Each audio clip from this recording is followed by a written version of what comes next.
అందరికీ నమస్కారం. నేను మీ వినూతా కోట. తెలుగింటి ఆడబిడ్డగా మీడియా ద్వారా రాష్ట్ర ప్రజానికానికి, శ్రీకాళహస్తి నియోజకవర్గ ప్రజలకు, నాతో పనిచేసిన మా జనసైనికులకు కొన్ని విషయాలు తెలియజేయడానికి మీ ముందుకు వీడియో ద్వారా వస్తున్నాను. మనసు నిండా పుట్టెడు బాధతో మీ ముందుకు వచ్చాను.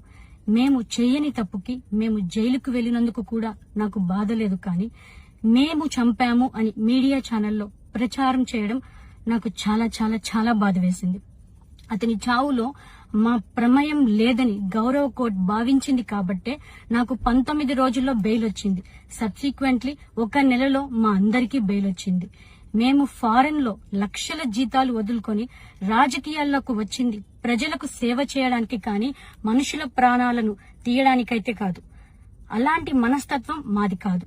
ఈ కేసులో మాకు ఎలాంటి సంబంధం లేదని గౌరవ కోర్టులో మేము నిరూపించుకొని క్లీన్ చీట్ తో తప్పకుండా ఈ కేసు నుండి బయటకొస్తాం. ఈ కేసు చెన్నై కోర్టులో విచారణ ఉన్నందున నేను ఈ కేసు గురించి ఇంతకు మించి మాట్లాడకూడదని మా లాయర్లు నన్ను సూచించారు. మేము ఏ తప్పు చేయలేదు. నిజ నిజాలు ఆ దేవదేవుడికి, శివయ్యకి తెలుసు. ధైర్యంగా పోరాడతాం.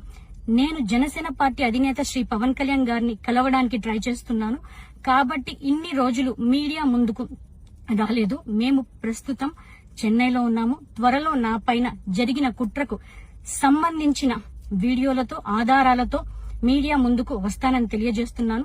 న్యాయం ఎప్పటికైనా గెలుస్తుంది. ఖచ్చితంగా న్యాయం వైపు ప్రతి ఒక్కరు నిలబడతారని భావిస్తున్నాను. సత్యమేవ జయతే.